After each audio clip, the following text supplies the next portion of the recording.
అందరికీ శుభ సాయంత్రం అండి. పుస్తక పట్టణం తరపున పుస్తక సమీక్షకు వచ్చిన పుస్తక ప్రియులందరికీ స్వాగతం, సుస్వాగతం. ఈరోజు మనము 66వ వారము పుస్తక సమీక్ష చేస్తున్నాము. ఒక అద్భుతమైన పుస్తకము. ఈ పుస్తకం గురించి మనకి ఆ సమీక్ష చేయడానికి వచ్చిన వ్యక్తి గురించి మనము క్లుప్తంగా తెలుసుకుందాము. సారు మనకి డాక్టర్ అశోక్ రెడ్డి గారండి, పశ్చిమ గోదావరి జిల్లా తణుకులో పశుసంవర్ధక శాఖలో వైద్యుడిగా పనిచేస్తున్నారు. అంతేకాకుండా ఇతను ప్రభుత్వ రీత్యా సర్టిఫైడ్ లైఫ్ కోచ్ గా విద్యా సంస్థలకు ఎంతో కూడా ఫ్రీ సర్వీస్ అనేది ఇస్తున్నారు. ఈయన స్టూడెంట్ దశ విద్యార్థి దశ నుంచి కూడా సామాజిక కార్యక్రమాల్లో చురుగ్గా పాల్గొంటూ ఆ ఎన్నో సేవా కార్యక్రమాలు చేయటం అనేది జరిగింది. అంతేకాకుండా సత్యాన్వేషణ మండలి, నాసికా కేంద్రం మరియు జన విజ్ఞాన వేదిక వంటి సంస్థల్లో ఏస్తర స్థాయి కార్యకర్తగా పనిచేసినారు. ఆయన ప్రస్తుతం centre for holistic development of human conscious మరియు ఏపీలో కార్బ్ నెట్వర్క్ లో ముఖ్య సభ్యుడిగా పనిచేస్తున్నారు. ఈయన లైఫ్ కోచ్ గా ట్రైన్ అయ్యి, సర్టిఫైడ్ లైఫ్ కోచ్ గా ట్రైన్ అయ్యి ఎంతో మంది దానికి సంబంధించిన ఆ లైఫ్ స్కిల్స్ ఇవ్వడం అనేది జరుగుతుంది. నిజంగా డాక్టర్ గారు ఇంతకుముందు ఒక పుస్తకాన్ని మనకి ఇచ్చారు. ఇది రెండో పుస్తకం. ఇది ఇది ఇకిగై చాలా అద్భుతమైన పుస్తకము. ఆనందమయ జీవితానికి కావలసిన ఆలోచనలు కానీ, ఆహారపు విషయాల గురించి కానీ చాలా చక్కగా తెలియజేస్తారు. ఈ పుస్తకం నేను చదువున్నాను. నాకు బాగా నచ్చిన పుస్తకం ఇది. నేను ఈ పుస్తక పఠనంతో పాటు ఇన్ఫాక్ట్ మనీ హబ్ అని చెప్పి ఒక వాట్సాప్ ఛానల్ కూడా క్రియేట్ చేసినాను. దాంట్లో నేను 5 రంగాల్లో ఒక వ్యక్తి సంపూర్ణమైన సంతృప్తికరమైన జీవితాన్ని పొందాలంటే 5 విభాగాలలో అతను సమపాలల్లో ఉండాలి. అది ఏంటంటే సంపూర్ణమైన ఆరోగ్యము, రెండోది అనంతమైన సంపద, మూడోది మంచి కెరీర్, 4 గుడ్ రిలేషన్స్, 5వది స్పిరిచువాలిటీ అండ్ చారిటీ. అనేది చారిటీ అంటే ఎవరికి ఏది కొరత ఉంటే అది ఇవ్వటం, డబ్బులే కాదు, అది ఎవరికి ఏదైతే కొరత ఉంటుందో అది ఇవ్వటం అనేది చారిటీ అనేది నా ఉద్దేశం. అలా 5 విభాగాల్లో ఉన్న వాళ్ళు సంతృప్తికరమైన జీవితం ఉంటారు. అలాంటి పాయింట్లు కూడా దీంట్లో ఇంక్లూడ్ అయి ఉన్నాయి. ఈ ఇకిగై అనేది ఇంతాకే అశోక్ రెడ్డి గారు అన్నప్పుడు నాకు అది గుర్తుకొచ్చింది. చాలా అద్భుతమైన పుస్తకము, అద్భుతమైన వ్యక్తి మనకి తెలియజేయడానికి మన ముందుకు వస్తున్నారు. Welcome sir. Digital dais your self. Thank you sir, thank you. Screen share చేస్తాను సార్ ఒకసారి. Okay sir. ఫస్ట్ కొద్దిగా ఇంట్రొడ్యూస్ చేసుకొని చేయండి సార్ స్క్రీన్ షేర్. తప్పకుండా సార్, తప్పకుండా. ఇది చూడండి సార్, స్క్రీన్ షేర్ అవుతుందా? అయింది సార్. అక్కడ మీరు ఏం చేస్తారంటే స్లైడ్ షో పెట్టండి, అప్పుడు మీకు వస్తుంది. పైన టాప్ లో మిడిల్. Right right. వాయిస్ కూడా క్లియర్ గానే ఉంది కదా sir? Okay sir, voice clear గా ఉంది. కానీ మధ్యలో ఈ బ్లాక్ అనేది వచ్చింది, అంటే పైన బ్లాక్ వచ్చింది. సెకండ్ స్లైడ్ పెట్టండి సార్. ఇప్పుడు పైన అట్లాగే బ్లాక్ వచ్చింది సార్. ఓకే, ఒకసారి క్లోజ్ చేసి మళ్ళీ ఆన్ చేయండి సార్. ఓకే.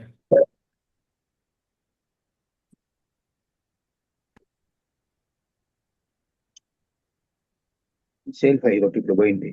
ఇప్పుడు ఆర్డర్ ఇచ్చిన తర్వాత ఇన్ఫాంటిక్ సార్ పక్కన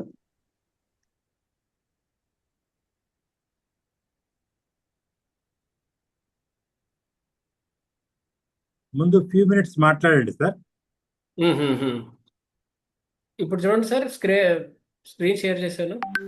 చేశారు సార్, మళ్ళీ అట్లాగే వస్తుంది. ఓకే, ప్రొసీడ్ అవ్వండి సార్, ఏం పర్లేదు. Okay okay okay. అందరికీ నమస్తే అండి సార్.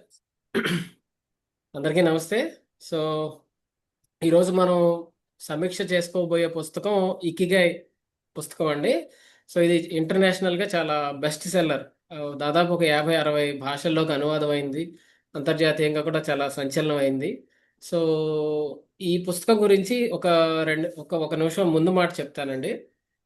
మనకి సమాజంలో కొంతమంది 70, 80, 90 సంవత్సరాల వయసులో కూడా చాలా ఉత్సాహంగా కనిపిస్తారు. అంటే వాళ్ళకి సమస్యలు లేవని కాదు, వాళ్ళ దగ్గర బోలెడన్ని డబ్బులు, బిల్డింగ్లు, కార్లు, ఆస్తిపాస్తులు ఉన్నాయని కాదు. వాళ్ళ దగ్గర ఉన్న లిమిటెడ్ రిసోర్సెస్తోనే వాళ్ళు చాలా దీర్ఘకాలం చాలా హ్యాపీగా బ్రతుకుతుంటారు. కానీ కొంతమంది వాళ్ళ దగ్గర అన్నీ ఉంటాయి. డబ్బులుంటాయి, మంచి జాబ్ లేకపోతే వ్యాపారం ఉంటుంది, జనాలుంటారు, అన్నీ ఉంటాయి. బట్ వాళ్ళు దీర్ఘకాలికంగా బతకరు. ఎప్పుడు ఎక్కువగా స్ట్రెస్‌లో ఉంటారు. తక్కువ తక్కువ క్వాలిటీ లైఫ్ లీడ్ చేస్తుంటారు. సో, ఈ పుస్తకాన్ని రాసిన రచయితలిద్దరు ఫ్రాన్సిస్ గార్సియా మరియు మార్సెలిస్. వాళ్ళిద్దరూ స్పానిష్ వాళ్ళండి. స్పెయిన్ దేశానికి చెందిన వాళ్ళు. వాళ్ళిద్దరికి ఇదే డౌట్ వచ్చిందనమాట. సో, ఎందుకిట్లా జరుగుతుంది అని అనుకున్నప్పుడు వాళ్ళు అసలు ప్రపంచంలో సంతోషంగా, దీర్ఘకాలికంగా బ్రతుకుతున్న వాళ్ళు ఎక్కడున్నారు? వాళ్ళు ఎంత వయసులో ఎంతకాలం బ్రతుకుతున్నారు అని అనుకుంటూ ఉన్న క్రమంలో వీళ్ళల్లో ఈ ఫ్రాన్సిస్ గార్సియా అనే వ్యక్తి ఒక ఇంజినీర్ అనమాట. అతను ఒక సాఫ్ట్‌వేర్ ఇంజినీర్. జపాన్‌లో పనిచేస్తూ ఉన్నాడు. అప్పుడు దాదాపు ఒక 7, 8 ఏళ్ళు, 10 ఏళ్ళు జపాన్‌లో పనిచేస్తున్న క్రమంలో అతనికి ఈ ఒకినావా అనే దీవి, జపాన్‌లో ఒక దీవి అనమాట అది. ఆ ఒకినావా దీవి గురించి తెలిసింది. అందులో ఉన్న ఒక విశేషం ఏంటంటే చాలామంది 80, 90, 100 సంవత్సరాలు బ్రతికినోళ్ళున్నారు. దాదాపుగా ఒక 700, 800 మందికి పైగా ఉన్నారు. వాళ్ళంత దీర్ఘకాలికంగా ఎలా బ్రతుకుతున్నారు? ఏ రకమైనటువంటి ఆరోగ్య సమస్యలు లేకుండా వాళ్ళకున్న లిమిటెడ్ రిసోర్సెస్‌లో వాళ్ళకి ఆస్తిపాస్తులు ఇట్లాంటి సమాజంలో పేరు ప్రఖ్యాతులు ఇవన్నీ లేకుండా వాళ్ళు ఎట్లా బ్రతుకుతున్నారని తనకి ఒక క్వెషన్ మార్క్, ఆశ్చర్యం వేసింది. అట్లాగే ఈ పుస్తకం రాసిన రెండో రచయిత ఆహ్, ఫ మార్సెలి, వీళ్ళిద్దరికీ కూడా అదే ప్రశ్న. సో, అతనేమో స్పెయిన్ నుంచి వచ్చారు. ఇతను జపాన్ నుంచి వచ్చారు. ఇద్దరు వెళ్లి ఒక 2 సంవత్సరాలు ఆ దీవిలో అక్కడ ఉన్నటువంటి పెద్దోళ్ళతో గడిపి వందల మందిని ఇంటర్వ్యూ చేసి, ఆ సారాంశాన్ని, ఆ 2 సంవత్సరాల యజ్ఞం అనొచ్చు. ఆ యజ్ఞం యొక్క సారాంశాన్ని వాళ్ళు చాలా సింపుల్‌గా ఈ పుస్తకంలో తీసుకొచ్చారు. అందుకే ఈ పుస్తకం అంత విలువైన పుస్తకం. అసలు నిజంగా మనం లైఫ్ ఒక సంతృప్తికరంగా, ఒక హ్యాపీగా మన జీవితాన్ని మనం ముందుకు తీసుకెళ్లాలంటే ఏం చేయాలనే ముఖ్యమైన పాఠాలు ఇందులో ఉన్నాయి. సో, పుస్తకం యొక్క కంటెంట్‌లోకి వెళ్ళిపోదాం. సార్, వాయిస్ క్లియర్‌గానే ఉందండి? ఎవరో ఒకళ్ళు వాసు సార్ గాని, సునీత మేడం ఎవరో ఓకే ఒకళ్ళు సార్, ఓకే సార్, ప్రొసీడ్. బాగుంది. వాయిస్ క్లియర్‌గా ఉంది కదా! ఓకే. ఆ, ఓకే. ఆ, ఆ, బ్లాక్ స్ట్రిప్ ప్రస్తుతానికి మనం ఏం చేయలేం. అలా కంటిన్యూ అయిపోదాం sir. Okay sir, proceed. Okay. So, పుస్తకం యొక్క పేరు ఇకిగాయ్ అండి. జపనీస్ పదం అది. ఇకిగాయ్ అంటే ఏంటి? ఇకి అంటే జీవితం అని, గై అంటే విలువ, ప్రయోజనం. సో, మనం జీవించడానికి ఒక ప్రయోజనం, ఒక కారణం. పొద్దున్నే నిద్ర లేవడానికి ఒక ఉద్దేశం. సో, దేనికోసం మనం పొద్దున్నే ఉత్సాహంతో నిద్ర లెగుస్తాం. ఈరోజు ఈ పని చేయాలి అని.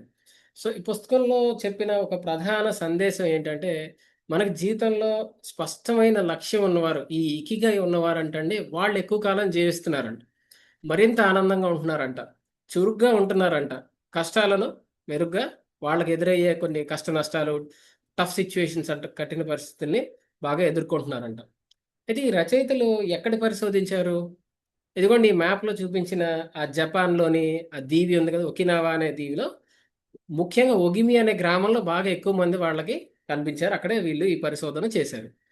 ఈ ఈ ఫోటోలో చూపిస్తున్న బామ్మ 101 సంవత్సరాల వయస్సండి.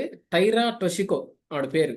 ఆవిడేంటంటే టెడోకోన్ కేకి, అంటే ఆవిడ ఒక ఆర్టిజన్ అనమాట. ఒక ఒక కళా కళాకారిణి అనమాట. ఆవిడ చూడండి ఎప్పుడో ఏన్షియంట్ 70, 80 ఏళ్ల నాటి ఆ కళను ఇంకా బ్రతికిస్తూ అటువంటి దాంతో బట్టలు నేస్తున్నారనమాట. ఆ కళ తెలిసినోళ్ళు చాలామంది అంతరించిపోయారు. చాలా తక్కువ మంది, వేళ్ళ మీద లెక్క పెట్టగలిగినోళ్ళు మాత్రమే బ్రతికున్నారు. ఆవిడని నేషనల్ ట్రెజర్ ఆఫ్ జపాన్‌గా ప్రకటించారు. ఈవిడే ఒక ట్రెజర్ అంట. ఆ దేశానికి ఈవిడే ఒక ట్రెజర్‌గా ప్రకటించారు ఆ దేశ ప్రభుత్వం. అట్లాగే టెడోకాన్ కేకి అని మనకి బాటమ్ రైట్ కార్నర్‌లో. ఆయన కూడా పంటలు ఎంత బాగా పండిస్తారంటే ఆర్గానిక్‌గా. 91 ఏళ్ళండి. ఆ ఫోటోలో కనిపిస్తున్న పెద్దాయనకి 91 ఏళ్ళు. ఆయన యూత్‌కి వర్క్‌షాప్స్ చేసి పంటలు సేంద్రియంగా ఈ పెస్టిసైడ్స్ ఇవి వాడకుండా ఎలా పండించాలో చెప్తారనమాట. అట్లా ఒకినావా దీవి ఎందుకు ప్రత్యేకం అంటే దాదాపు 400 మందికి పైగా ఎక్కువ వయసు అంటే 90 ఏళ్ల 90థ్ బర్త్‌డేనే చాలా కామన్‌గా చేసుకుంటారండి. చాలా హాయిగా బర్త్‌డే కేక్ కట్ చేసుకుంటారు. సో, ఆరోగ్యంగా ఉన్నవాళ్ళు, చురుకైన వృద్ధులు ఇక్కడ కనిపిస్తారు. సో, వాళ్ళ దీర్ఘాయుష్యుకి రహస్యాలు ఏంటి అంటే, పరిశోధకులు వాళ్ళు గుర్తించిన అంశాలు, జీవిత లక్ష్యం, స్పష్టమైన జ ఇకిగాయ్ జీవిత లక్ష్యం ఉండడం, బలమైన మానవ సంబంధాలు వాళ్ళకుండడం, క్లోజ్ ఫ్రెండ్‌షిప్స్, రిలేషన్స్, మితాహారం, ఫుడ్ మరి ఎక్కువగా తినకపోవడం, మితంగా తినటం, నిరంతరం చురుగ్గా కదులుతూ ఉండడం. పొద్దున్న లేచిన దగ్గర నుంచి వాళ్ళు వాకింగ్ చేస్తారు, గార్డెనింగ్ చేస్తారు. రాబోయే స్లైడ్స్లో చూస్తాం మనం. సానుకూల దృక్పథం అంటే నాకే ఎందుకు ఇలా జరుగుతుంది అని వాళ్ళకి ఏదైనా కష్టాలు వచ్చినప్పుడు అనుకోకుండా సానుకూలంగా తీసుకుని ఈ సిచ్యువేషన్ నాకు ఏం నేర్పిస్తుంది, నాలో ఏం లోపం ఉంది, నేను ఎక్కడ మెరుగ్గా చేయాలి, నాకు ఈ ఈ ఈ కఠినమైన ఈ టఫ్ పర్సన్ ఎందుకు వచ్చారు లైఫ్లోకి, లేదా ఈ టఫ్ సిచ్యువేషన్ ఎందుకు వచ్చింది లైఫ్లోకి అని చెప్పి వాళ్ళు ఎదుగుతారు అనమాట. ప్రతి కష్టం కూడా వాళ్ళలో వాళ్ళని రాటు తేలుస్తుంది అనమాట, ఆ దృక్పథం ఉన్న వాళ్ళే. ఓకే. సో ఈ ఒకినావా దీవిలో మరో ప్రత్యేకత వాళ్ళు ఈ పుస్తకంలో రాసింది ఏంటంటే, వృద్ధులు కూడా వాళ్ళు ముఖ్యంగా బోధిస్తారు, ఒకరికొకళ్ళు బోధిస్తారు, తోట పని చేస్తారు, ఎవరింటి ముందు వాళ్ళు గార్డెన్ పెంచుకుని ఆ కూరగాయలే తింటారు, ఇతరులకి రెడీగా సహాయం చేస్తారండి. అడగకపోయినా సరే దారంటే వెళ్తున్న వాళ్ళు ఆపి మరీ అడిగి, ఏమ్మా ఏంటి అలా డల్గా ఉన్నావు, నేను ఏమన్నా హెల్ప్ చేయనా అని వాళ్ళు ముందుకు వచ్చి హెల్ప్ చేస్తారు. సమాజానికి సేవ చేసి 10 మందికి ఉపయోగపడతారు. వాళ్ళందరి యొక్క కామన్ ఫిలాసఫీ ఇంటర్వ్యూలో తెలిసింది ఏంటంటే, ఉద్యోగం ముగియవచ్చు, నాకు 60 ఏళ్ళు రాగానే నేను రిటైర్ అవ్వచ్చు, కానీ జీవితంలో నేను ఎందుకు బ్రతుకున్నాననే ప్రయోజనానికి ముగింపు లేదు, ఆఖరి రోజు వరకు నేను పనిచేస్తూనే ఉంటాను. సో ఇక్కడ కొన్ని ఆ, జీవిత కొన్ని ఇచ్చాము ఊరికే ఎగ్జాంపుల్గా, చాలా పనులు మనం చేయొచ్చు అట్లా.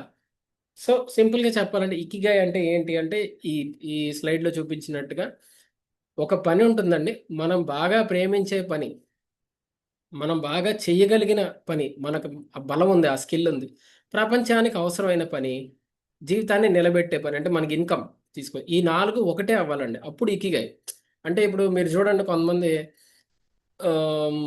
టీచింగ్ చాలా ఇష్టం, ఎంతో ప్రేమతో ఆప్యాయతతో వాళ్ళు ఎంతో తృప్తితో సంతృప్తితో వాళ్ళు స్కూల్ టీచర్ గానో కాలేజ్ లెక్చరర్ గానో పనిచేస్తారు.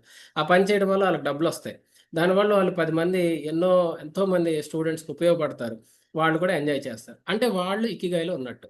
అలా కాకుండా సాఫ్ట్వేర్ ఉద్యోగం చేసి డబ్బులు వస్తాయి, ఎందుకు పని చేస్తున్నావో తెలియదు, నెలకు 2 లక్షలు వస్తున్నాయి, ఎంటీగా ఉంది, లోపలంతా ఖాళీగా ఉంది, అప్పుడు వాళ్ళు ఇకిగాయకి ఆపోజిట్గా జరిగినట్లు. సో మరి ఇకిగా ఎలా తెలుసుకోవాలి అంటే, మనలోకి చూసుకోవాలండి. బయట వాళ్ళ ఒపీనియన్స్, సమాజం యొక్క నువ్వు ఇది అని సమాజం మనల్ని నిర్వచించడం కాదు, మనల్ని మనం లోపలికి చూసుకుని ఈ ప్రశ్నలు అడగాలి. మనల్ని మనం ఏంటది, నాకు ఏ పని చేయడం ఇష్టం, నా బలాలు ఏంటి, నేను ఇతరులకి ఎలా ఉపయోగపడగలను. ఇప్పుడు అందరికీ తెలిసిందే, మన సెషన్స్లో కూడా ఎన్నోసార్లు చెప్పుంటారు, ఏ ఒక్కరు కూడా అంటే ఏ ఇద్దరు కూడా ఒకలా ఉండరు కదండి, ఎవరి బలాలు వాళ్ళకు ఉంటాయి, ఎవరి సామాజిక పరిస్థితులు వాళ్ళకు ఉంటాయి. సో మనకున్న పరిస్థితుల్లో ఈ ప్రశ్నలు వేసుకుని మనం సమాధానాలు రాబట్టాలి. అలాగే ఈ పుస్తకంలో చెప్పిన మరో ఇంపార్టెంట్ కాన్సెప్ట్ ఏంటంటే ఫ్లో అండి. మనము ఆ లైఫ్లో ఆ ఇకిగాయ్, ఆ పర్పస్ పొందాలి అంటే పుస్తకంలో వాళ్ళు చెప్పింది అంటే ఆ ఇంటర్వ్యూస్ ద్వారా, ఆ 2 సంవత్సరాల ఇంటర్వ్యూస్ ద్వారా వాళ్ళకి తెలిసింది ఏంటంటే, ఈ పెద్దాళ్ళందరూ 80 దాటినోళ్ళు, 90 దాటినోళ్ళు, 100 దాటినోళ్ళు ఫ్లోలో ఉంటున్నారండి. అంటే వాళ్ళు చేసే పనిలోంచి ఎంతో ఆనందాన్ని, తృప్తిని అందుకుంటున్నారు. ఈ ఫ్లో అనే కాన్సెప్ట్ని 30 సంవత్సరాలు ఈ స్లైడ్లో కనిపిస్తున్న పెద్ద ఆయన రీసెర్చ్ చేశారు. ఆయన ఒక సైకాలజీ ప్రొఫెసర్ అండి. పెన్సిల్వేనియా అనుకుంటాను, నాకు కరెక్ట్గా గుర్తు రావట్లేదు. ఆ యూనివర్సిటీలో ప్రొఫెసర్, డిపార్ట్మెంట్ హెడ్గా చేసి రిటైర్ అయ్యారు. ఈ మధ్యనే 2 సంవత్సరాల క్రితం కాలం చేశారు. నోబెల్ ప్రైజ్ రావాల్సినటువంటి శాస్త్రవేత్త, దురదృష్టవశాత్తు ఆయనకి రాలేదు. ఆ ఫ్లోలో ఆయన ఏం చెప్తారంటే, ఫ్లో అంటే ఏంటి, మనం ఏదైనా పనిలో సంపూర్ణంగా లీనమై పూర్తి ఏకాగ్రతతో ఆ పనిని ఆనందిస్తూ చేసే ఒక మానసిక స్థితిని ఫ్లో స్టేట్ అని అంటారు. సాధారణ భాషలో బీయింగ్ ఇన్ ద జోన్ అని కూడా పిలుస్తారు. ఒక టీచర్ ఉన్నారు, ఒక గంట సేపు పాఠం చెప్పారు, ఫ్లోలో ఉన్నారు, అరే గంట ఎప్పుడు అయిపోయిందో తెలియలేదు. పిల్లలు, టీచర్ ఇద్దరు కూడా ఒక తన్మయత్వానికి, అబ్బా ఈరోజు క్లాస్ బాగా జరిగింది, మనకి ఒక విషయం బాగా అర్థమైంది, అది ఫ్లోలోకి వెళ్ళటం. అంతేగాని నేనెందుకు చెప్పారు, వాళ్ళు ఎందుకు విన్నారు, ఊరికే టైం వేస్ట్, లేదు సుత్తి తలనొప్పి, అంటే అది ఫ్లోకి ఆపోజిట్ అనమాట. అలాగే మనం చేసే పని, అది ఏ పనైనా సరే, దాన్ని ఫ్లో స్టేట్లోకి వెళ్ళినప్పుడు మనం ఇకిగాయని పొందొచ్చు. ఈయన చూడండి, ఫ్లోలో ఉన్నప్పుడు అంటే మనకి ఫ్లోలో ఉన్నామని ఎట్లా తెలుస్తుంది అంటే, మనకు సమయం తెలియదండి.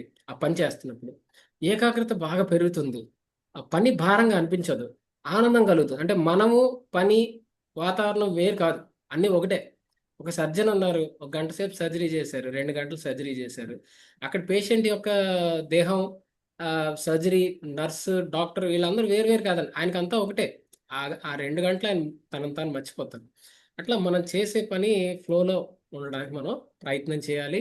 ఈ స్లైడ్లో చూపిస్తున్నట్టుగా ఫ్లోకి కొన్ని ఉదాహరణలు ఏంటంటే బోధన చేయడం, ఓకే, రచనలు, ఏదైనా పుస్తకాలు చదవటము, పుస్తకాలు రాయటము, పరిశోధన, క్రీడలు. ఇక్కడ మాస్టర్ చూడండి, భగవానీ దేవి, 94 సంవత్సరాల మాస్టర్. సో ఆవిడ వరల్డ్ మాస్టర్స్ అథ్లెటిక్స్లో 100 మీటర్స్ స్ప్రింట్ ఛాంపియన్షిప్ కొట్టారు. 94. అసలు మనం బ్రతుకుతామో లేదో తెలియదు 94 వరకు. ఆవిడ స్ప్రింట్లు వేసి 100 మీటర్లు మెడల్స్ కొడుతున్నారు అనమాట ఇండియా తరఫున. సో ఫ్లోకి ఇకిగాయికి లింక్ ఏంటంటే మనం ఫ్లో ఇచ్చేటువంటి అనుభూతుల్ని మనం సెలెక్ట్ చేసుకుంటే ఇకిగాయి పెరుగుతుందండి. ఇప్పుడు ఆయన చూడండి, అంటే మనకు అర్థం కాకపోవచ్చు, ఆయన గోడ మీద ఏం బొమ్మ వేశారని మనకు తెలియదు, బట్ ఆయన దాని మీద స్పెండ్ చేస్తారు 2 గంటలు, 4 గంటలు, 4 రోజులు, 10 రోజులు. సో ఆ 10 రోజులు ఆయన ఫ్లోలోకి వెళ్తారు అనమాట. అయితే ఈ ఇకిగాయిలో ఇంకొక ముఖ్యమైన విషయం, ఇంటర్వ్యూస్లో వాళ్ళకి తెలిసింది, ఆ ఒకినావా దీవిలో ఉన్నటువంటి వృద్ధుల నుంచి తెలిసింది ఏంటంటే వర్తమానం జీవించడం. చాలాసార్లు మనం చూడండి, ఈ స్లైడ్లో చూపించినట్టుగా గతాన్ని తలుచుకుని నేనేమో ఫలానా తప్పులు చేశాను, ఫలానా రిలేషన్షిప్స్లో ఇవి తప్పులు జరిగాయి, లేదా ఫలానా ఇన్వెస్ట్మెంట్ డెసిషన్లో ఫలానా రాంగ్ ప్లేస్లో స్థలం కొన్నాను, నష్టపోయాను, ఏవో, లేదా ఫలానా వాళ్ళకి అప్పు ఇచ్చాను 10 లక్షలు, అవి వాడేవో డబ్బులు ఇవ్వట్లేదు. సో దాని గురించి అలా బాధపడుతూ ఉంటాం. భవిష్యత్తు గురించి కూడా ఆందోళన చెందుతూ ఉంటారు. సో పిల్లల భవిష్యత్తు ఏంటి, కొంతమంది ఉంటారండి, వాళ్ళకి గట్టిగా రెండు రోజులు తలనొప్పి, కళ్ళు తిరిగి వస్తే, ఇప్పుడు నాకు కళ్ళు తిరిగిపోతున్నాయి, నేను ఒకవేళ హాస్పిటల్లో జాయిన్ అయ్యి ఐసీయూలోకి వెళ్ళిపోయి నా పిల్లల భవిష్యత్తు ఏంటి, చిన్నాళ్ళు ఉన్నారు, వాళ్ళ పరిస్థితి ఏంటి అంటే, చిన్న తలనొప్పి నుంచి డైరెక్ట్గా ఇంకా వాళ్ళ జీవితానికి లింక్ చేసుకొని ఆందోళన చెందుతూ ఉంటారు అనమాట. సో దీన్ని సైకాలజీలో క్యాటాస్ట్రఫైజింగ్ అని ఇంకా చాలా చాలా పదాలు ఉన్నాయి. ఇకిగై మనకి ఏం చెప్తుంది అంటే వర్తమానంలో జీవించండి. ఆ స్లైడ్లో చూపించినట్టుగా వర్తమానం, భవిష్యత్తు గురించి వెళ్ళకండి, గతాన్ని గురించి కూడా వెళ్ళకండి. అట్లా ఇంకొక ఇంపార్టెంట్ లెసన్ మనకి తెలుస్తున్నది ఏంటంటే మైండ్ఫుల్నెస్ అండి. ప్రతి క్షణాన్ని గమనించడం, ఆస్వాదించడం, పూర్తిగా జీవించడం. ఈ స్లైడ్లో చూపించినట్టుగా టీ తాగుతున్నప్పుడు టీ మాత్రమే తాగాలండి. మళ్ళీ ఆఫీస్ వర్క్ గురించి, లేకపోతే వాళ్ళకి ఫోన్ చేయాలి, ఇక్కడికి వెళ్ళాలి, ఈ వ్యాపారాలు పెట్టుకోకూడదు. పని చేసేటప్పుడు పని మీదే ఫోకస్ ఉండాలి, అంతగా టీ తాగాలనుకోకూడదు. సో అడ్వర్టైజ్మెంట్ ఉంటుంది కదండి, రంగు, రుచి, చిక్కదనం. సో ఈ మూడింటిని మనం వాసు సార్, వాయిస్ క్లియర్గా ఉంది కదా?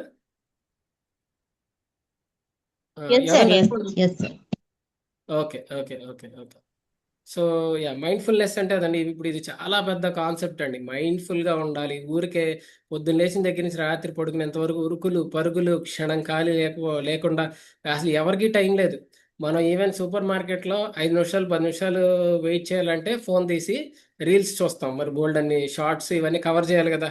సో మైండ్ఫుల్గా ఉంటే ఎలాగా? ఓకే. సో సరళ జీవనం, ఇకిగాయిలో చెప్పిన ఇంకొక పాయింట్ ఏంటంటే సింపుల్ లైఫ్ అండి. అంటే ఎక్కువ ఎక్స్పెక్టేషన్స్ పెట్టుకోకుండా లైఫ్ లీడ్ చేసినప్పుడు, అక్కడ చూడండి చక్కగా ఆవిడేమో బుడగలు ఊతున్నారు, ఆయన వాళ్ళ హస్బెండ్ ఏమో, అంటే ఓకే ఎక్స్పెక్ట్ చేస్తున్నానండి, ఏదో నెట్ నుంచి తీసిన ఫోటోలు, నాకెవరు వాళ్ళు తెలిసిన వాళ్ళు కాదు. సో వాళ్ళ హస్బెండ్ ఏమో హ్యాపీగా ఎంజాయ్ చేస్తున్నారు. సో ఎప్పుడైతే తక్కువ సరళంగా మనం లైఫ్ లీడ్ చేస్తాం, మనం పెద్దగా మాస్కులు వేసుకోవాల్సిన అవసరం లేదు సొసైటీలో. నేను డాక్టర్ని, నేను లైఫ్ కోచ్ని, నేను అది ఇది ఇంత క్యాసెట్ నడవదు. అప్పుడు ఏమవుతుందంటే మనం మనంగా ఉంటాం, అవతల వాళ్ళని కూడా మనం యాక్సెప్ట్ చేస్తాం. తక్కువ ఒత్తిడి, ఎక్కువ ప్రశాంతత, ఎక్కువ సంతృప్తి కూడా లైఫ్లో ఉంటాయి. కొంతమంది మనం చూస్తుంటాం చాలా ఈగోయిస్టిక్గా వాళ్ళు మాస్కులు వేసుకుంటారు, కొద్దిగా ఇబ్బందికరం అనమాట అట్లా ఉంటే. నెక్స్ట్ ఇకిగాయి పుస్తకంలో ఇంకొక ముఖ్యమైన విషయం ఏంటంటే సంబంధాల చూడండి, వాళ్ళందరూ చూడండి ఎంత ఆప్యాయంగా ఒకళ్ళనొకళ్ళు పట్టుకుని ఉన్నారో, 3 తరాల వాళ్ళు కనిపిస్తున్నారు. సో మంచి మానవ సంబంధాలు మన ఆరోగ్యాన్ని, ఆనందాన్ని, ఆయుష్ని కూడా పెంచుతాయి. వాళ్ళందరూ కూడా వాళ్ళ గార్డెన్స్లో, ఆ దీవిలో పెంచుకోవడం, బంధువులకు ఇచ్చుకోవడం, ఆ పంచడంలోనే హ్యాపీనెస్ అమ్మ. అలాగే మోయై అంటే జీవితాంతం పరస్పరం సహకరించుకునే స్నేహితులు. అంటే ఒక స్నేహితుడు ఉన్నారనుకోండి, ఆయన డ్రింక్ చేస్తారు, సిగరెట్స్ తాగుతారు, ఈ బ్యాడ్ హ్యాబిట్స్, బట్ స్టిల్ ఆయనక ఒప్పుకునే ఫ్రెండ్స్ ఉంటారనమాట.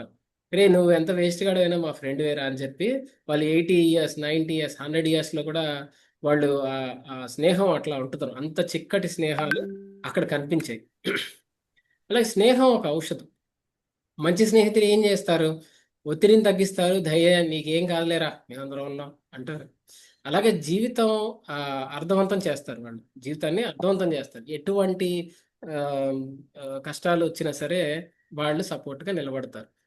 ఇకిగైలో మనకి ఇంకొక విషయం, సారాంశం తెలుస్తుంది ఏంటంటే జీవితాంతం నేర్చుకోవడం. సో అక్కడ ఉన్న వాళ్ళు ఏంటంటే ఆరోగ్యంగా ఉండే వృద్ధులు ముఖ్యంగా కొత్త విషయాలు వాళ్ళు నేర్చుకుంటూ ఉంటారు. అంటే జడంగా అలాగే మిగిలిపోయి నేను ఇంతే ఇంక నేను నేర్చుకున్నాను అన్న కొత్తవి నేర్చుకుంటూ అప్గ్రేడ్ అవుతూ ఉంటారు. ఆసక్తిగా ఉంటారు. జ్ఞానాన్ని ఎప్పుడు పెంచుకుంటూ ఉంటారు. అయితే ఊరికే ఒక ఇండియన్ ఎగ్జాంపుల్ చెప్తే బాగుంటుందని వెతికి ఇది ఒకటి పెట్టానండి స్లైడ్. ఈవిడ కేరళకు చెందిన కాత్యాయని అమ్మ. సో ఈవిడ ఏంటంటే 96 ఏళ్ల వయసులో ఆమ్, ఈ అక్షరాస్యత అంటాం కదండి ఆవిడకి. అప్పుడు ఐ నేర్చుకుని అప్పుడు అక్షరాస్యరాలు అయ్యి గవర్నమెంట్ పెట్టిన ఎగ్జామ్ రాసి పాస్ అయ్యారు. అలా ఇలా పాస్ అవ్వలేదు. మాస్టర్కి 100కి 98 మార్కులు వచ్చాయండి. సో 96 ఏళ్ల వయసులో 98 మార్కులు వచ్చాయి.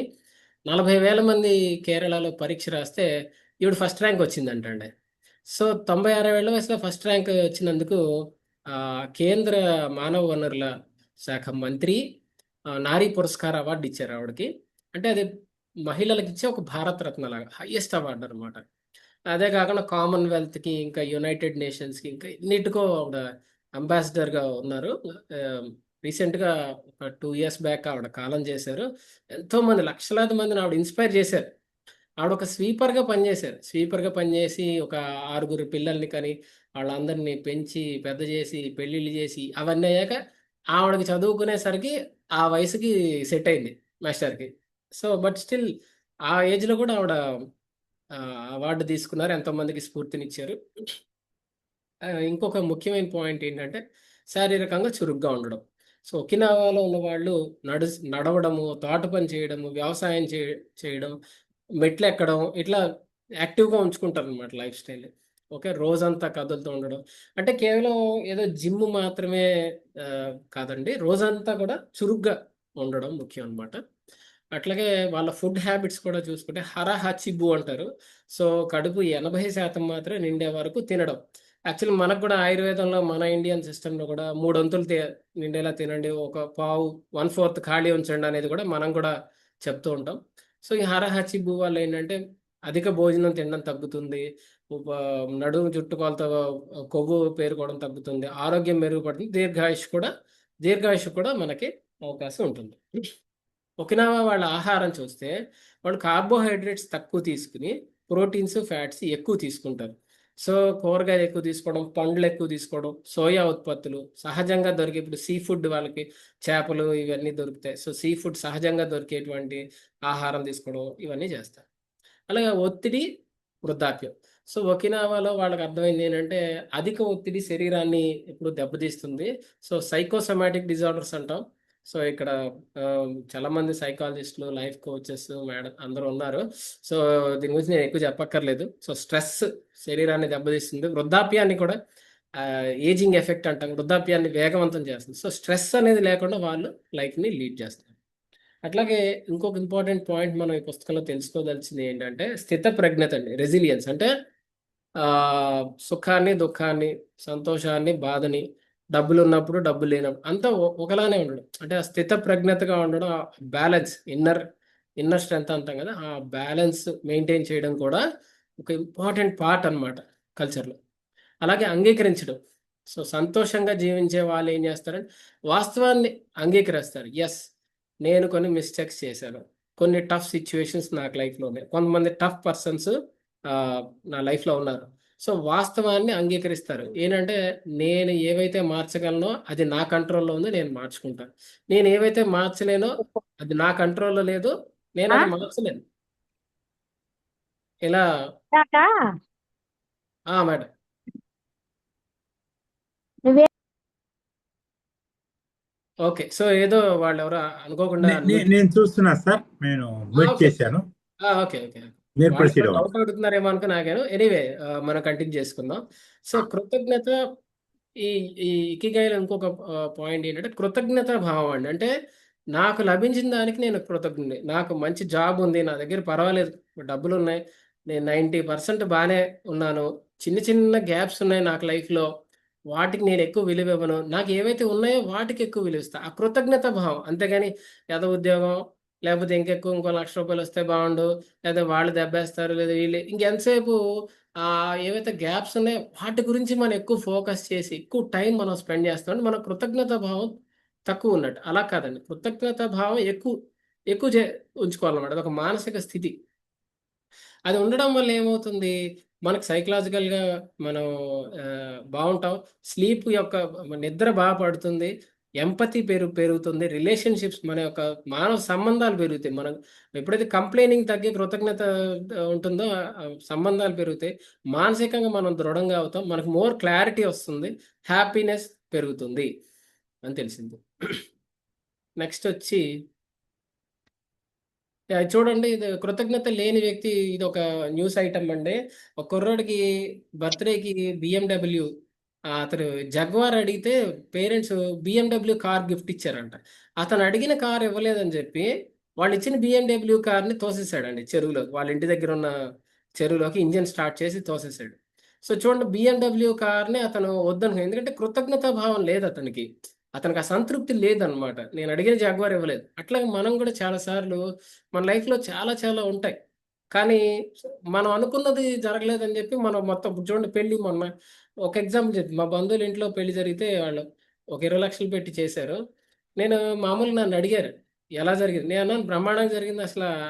డెకరేషన్ గాని, మీరు రిసెప్షన్ అందరిని రిసీవ్ చేసుకోవడం, ఫుడ్ గాని అన్నీ చాలా బాగున్నాయంటే, ఏం బాగున్నాయి? ఫుడ్ వడ్డించేటప్పుడు లాస్ట్‌లో ఆళ్ళు సరిగ్గా ఎక్స్‌పీరియన్స్ లేనోళ్ళు వాళ్ళేమో తిక్కిరి బిక్కిరి చేశారంట. ఆళ్ళేమో రైస్ తగ్గిందంట. నేనన్నాను, రైస్ తగ్గింది ఒక 20 మందికి. మీరు 1000 మందిని పిలిచారు. పర్వాలేదు, 980 మంది తిన్నారు. మీరేం కావాలని చేయలేదు కదా! రైస్ కూడా ఎంతో 10 నిమిషాల్లో వచ్చేసింది కదా! చిన్న చిన్నవంటే ఉంటాయి. ఒకళ్ళంటారు వియ్యపురాలకి చీర పెట్టిన దాంట్లో ఇంకొక రూ. 2,000 పెంచి చీర పెట్టుంటే బాగుండేది.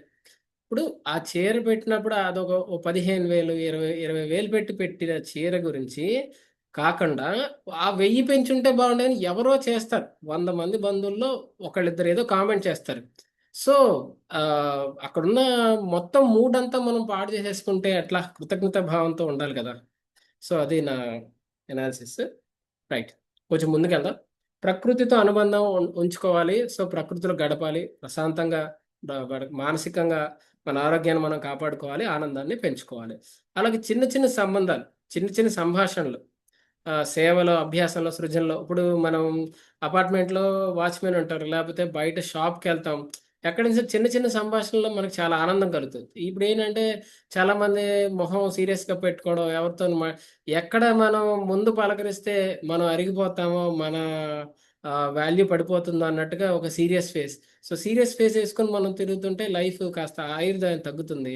మనమే ముందు పలకరించి, మనమే చిన్న చిన్న టాక్, ఏంటి, ఎలా ఉన్నారు? లేదా ఇలా మనం సంభాషణ మొదలెట్టినప్పుడు మనం హ్యాపీగా ఉంటాం.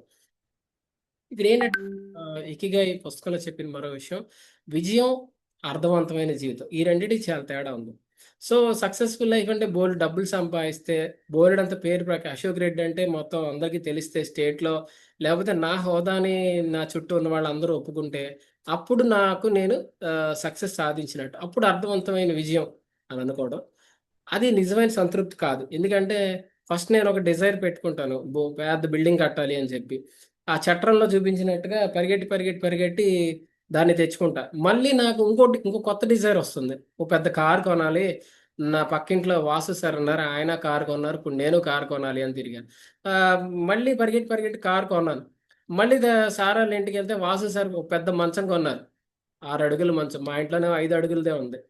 అసలు మా ఇంట్లో 6 అడుగులోళ్ళు ఎవరు లేరు.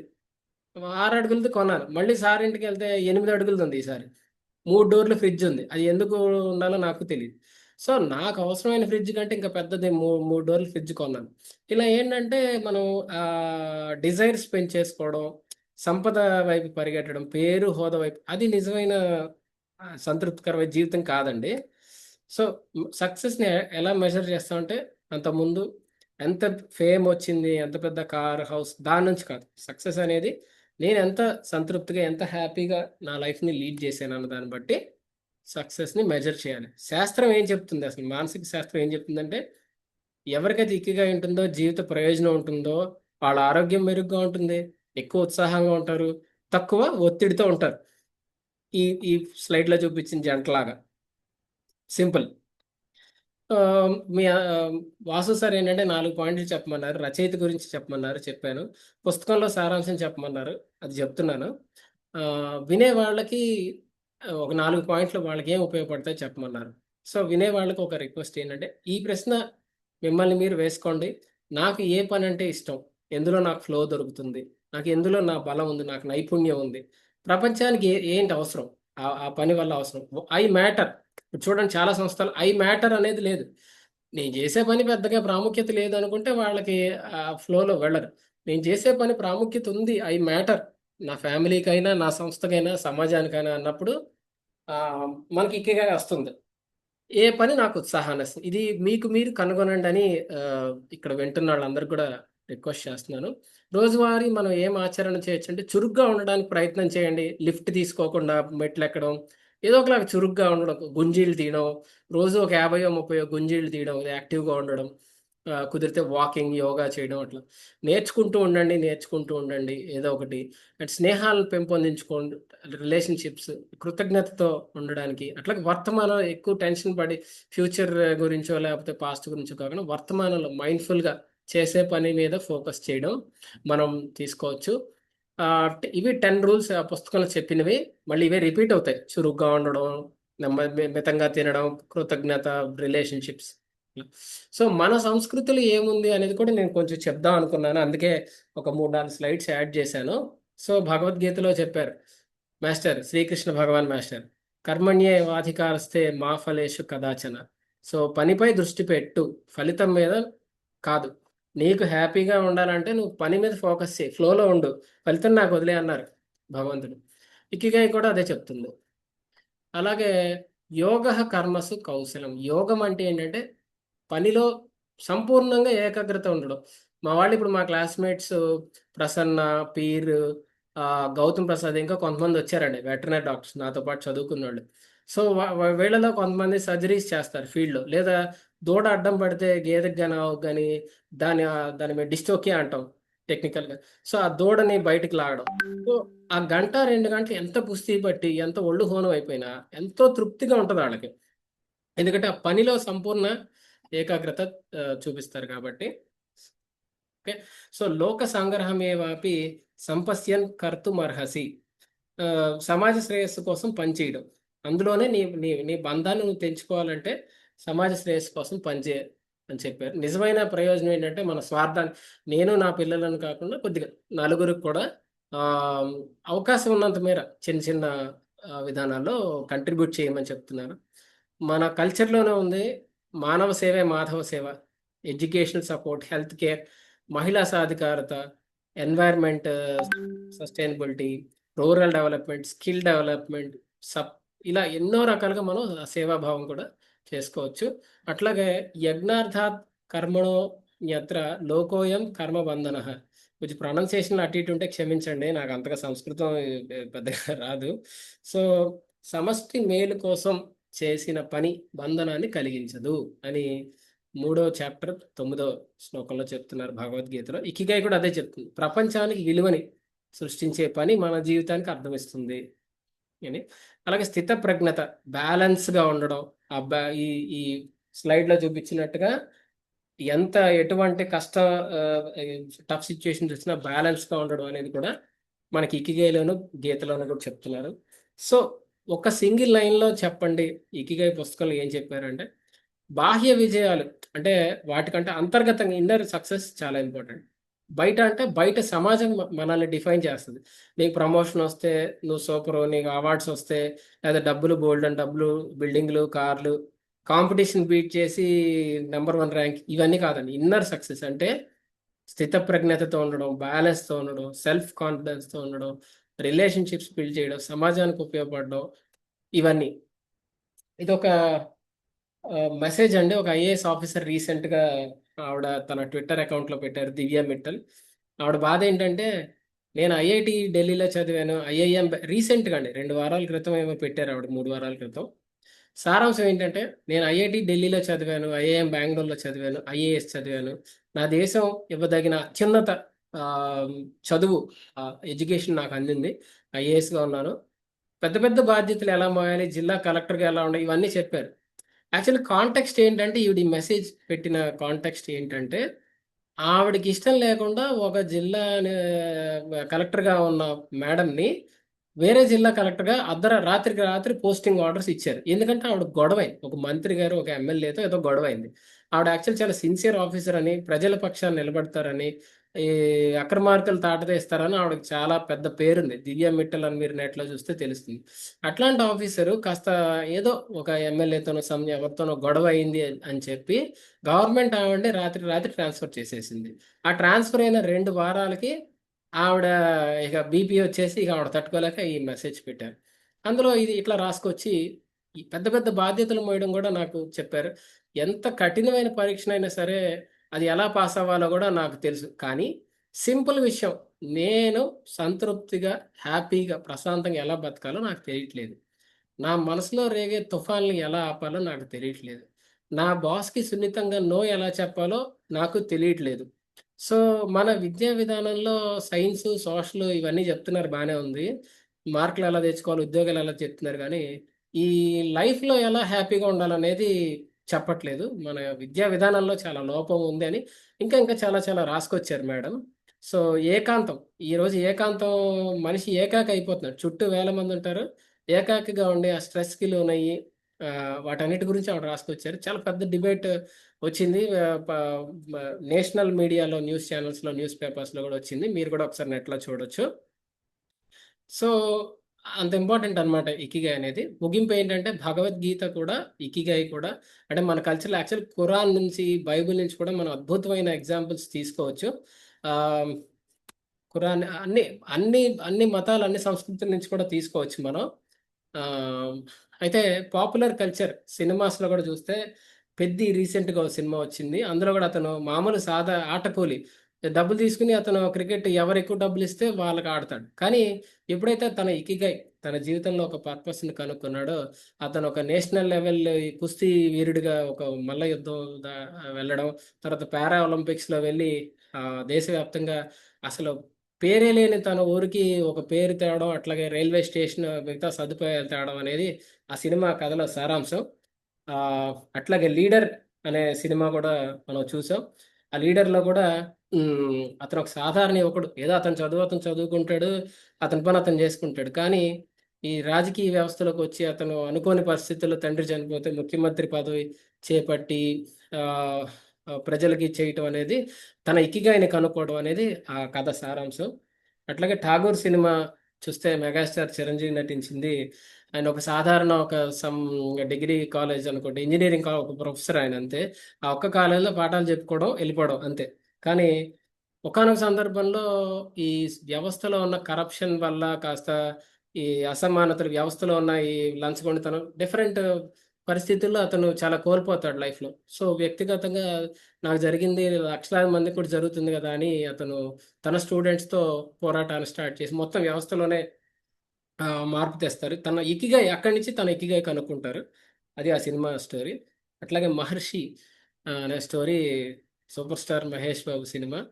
ఆయన ఏదో ఒక పెద్ద కాలేజీలో చదువుకుని అమెరికా జంప్ అయిపోయి బోలెడన్ని డాలర్స్, పెద్ద కంపెనీ సీఈఓ, అక్కడ చూశారు కదా పోస్టర్ చూపించినట్టుగా, ప్రైవేట్ చాపర్, ఇదంతా హడావిడి. కానీ దానంతటికంటే కూడా తన ఫ్రెండ్ వాళ్ళ వాళ్ళ ఊరి కోసం, ఆ ఊరి మౌలిక సదుపాయాల కోసం చేస్తున్న ఉద్యమంలో అతను పాల్గొని ఆ గ్రామీణులు, ఆ గ్రామ అభివృద్ధి కోసం కష్టపడడం, అవన్నీ కూడా మన మహర్షి సినిమాలో మనం చూసి అది తన ఇకిగాయని అక్కడ కనుక్కున్నారు. ఇట్లా చాలా చాలా సినిమాస్ ఉన్నాయి. ఇది ముగింపు స్లైడ్ ఏంటంటే, జీవితం యొక్క అసలు ఆనందం మనం ఎంత సంపాదించామనే దాంట్లో కాదు, మన జీవితం ఎంత అర్థవంతంగా, ఎంత ప్రేమతో, ఎంత సేవతో, ఎంత ప్రయోజనంతో నిండింది అనే దాంట్లో ఉంది. సో ఆ, నాకు ఈ బుక్ చదివిన తర్వాత నేను కొన్ని కొన్ని జీవన విద్య అనే వర్క్షాప్స్ ఇవన్నీ అటెండ్ అయిన తర్వాత నాకు అర్థమైంది ఏంటంటే మనకి సినిమాస్ ద్వారా, అడ్వర్టైజ్మెంట్స్ ద్వారా, ఈ టీవీ, మాస్ మీడియా ద్వారా చాలా చాలా మాన్యతలు, చాలా చాలా కండిషనింగ్స్ వచ్చేస్తాయండి మనకి. ఏంటంటే నువ్వు సూపర్ బంపర్ అని నన్ను అందరూ ఎత్తేస్తే, అశోక్ని లేదా బోలెడని డబ్బులు సంపాదించి పెద్ద పెద్ద బిల్డింగులు కట్టేస్తే, పెద్ద కార్లు, పడవల లాంటి కార్లలో తిరిగితే అప్పుడే నాకు హ్యాపీనెస్ వస్తుంది అనే కొన్ని మాన్యతలు నాలో ఉన్నాయి. అలా కాదు, రిలేషన్షిప్స్ ఇంపార్టెంట్, సున్నితత్వం లైఫ్లో ఇంపార్టెంట్. ఎదుటి వ్యక్తిని బాధ పెట్టే విధంగా నేను ప్రవర్తించకపోవడం, అట్లాగే ఎదుటి వ్యక్తి ఒకవేళ తెలుసో తెలియకో వాళ్ళు ఏదన్నా నాకు బాధ కలిగేలా ప్రవర్తించిన, వాళ్ళది కావాలని చేయట్లేదు, నాకు ఎట్లయితే గ్యాప్స్ ఉన్నాయో వాళ్ళకు కూడా అట్లా గ్యాప్స్ ఉన్నాయని వాళ్ళని అంగీకరించడం, కృతజ్ఞతా భావంతో జీవించడం, ఇవన్నీ కూడా నాకు తెలుసుకుని ఒక్కోటి నేను ఇంప్లిమెంట్ చేస్తుంటే నిజంగానే వాళ్ళ బుక్లో చెప్పినట్టుగా ఆ ఆ హ్యాపీనెస్ పెరుగుతూ ఉండడం నేను గమనిస్తున్నాను, నా చుట్టూ ఉన్న వైఫ్, పేరెంట్స్ వాళ్ళు కూడా గమనిస్తున్నారు. సో ఇవన్నీ చాలా రీసెర్చ్ చేసి ఎంతో సమాజం మీద ప్రేమతో రాసిన పుస్తకాలు బోల్డ్ అని ఉంటాయి. ఆల్రెడీ ఇలాంటి చాలా బుక్స్ మన ప్లాట్ఫామ్ మీద కూడా సమీక్ష చేశారు. సో ఇక్కడికి ఆపుతాను. ఆపే ముందు ఒకే ఒక ప్రశ్న ఏంటంటే, కొద్దిగా ఆలోచించండి, మీరందరూ కూడా మీ ఇకిగా ఏంటి ఆలోచించండి, దాన్ని కనుగొనండి, దాన్ని జీవించండి. సో ఆఖరి స్లైడ్, ఇటువంటి ఒక అద్భుతమైన ప్లాట్ఫామ్ పెట్టి తన ఇకిగాయిని కనుక్కొని తన ఇకిగాయిని ఇంప్లిమెంట్ చేస్తున్న వాసు సార్, అట్లా ఇంకా కోర్ టీం, అది వాళ్ళకి ఎంతో సంతృప్తి. మనందరికి తెలిసిందే, ఈ పని చేయడం వల్ల వాళ్ళకి డబ్బులు రావు, లేదా పేరు ప్రఖ్యాతలు, లేదా సూపర్ బంపర్ అనే వాళ్ళు ఎవరు లేరు. బట్ ఇందులో వాళ్ళకి ఆ ఫ్లో ఉంటుంది, ఆ సంతృప్తి ఉంటుంది, ఈ పుస్తకంలో చెప్పిన అన్నీ ఉంటాయి. అందుకే వాళ్ళు ఈ పని చేస్తున్నారు. So real life examples Vasu sir, Sunitha madam, వీళ్ళందరూ ఎవరైతే కోర్ టీం దీన్ని నడుపుతున్నారో, వైవిఎల్ నరసింహారావు సార్ అప్లోడ్ చేస్తున్నారు. చాలా చాలా బ్యాక్గ్రౌండ్ వర్క్ జరుగుతుంది. ఈ ప్లాట్ఫామ్ ఇట్లా ఏర్పాటు చేసి నాకు ఈ 4 విషయాలు మీతో షేర్ చేసుకునే అవకాశం ఇచ్చారు. అట్లాగే నాతోటి మిత్రులు కూడా, శ్రీదేవి మేడం, నా క్లాస్మేట్స్ రవితేజ, పీర్ అహ్మద్, ప్రసన్న, ఇంకా చాలా మంది జాయిన్ అయ్యారు. వారందరికి కూడా స్పెషల్గా థ్యాంక్స్ చెప్తూ, రమాదేవి, వీళ్ళందరూ కూడా వచ్చారు, సుకీర్తి గారు, సుష్మా, నా వైఫ్ సుష్మా కూడా ఉంది సెషన్లో. వీళ్ళందరికీ కూడా థ్యాంక్స్ చెప్తూ ముగిస్తున్నాను. థ్యాంక్ యూ, ధన్యవాదాలు.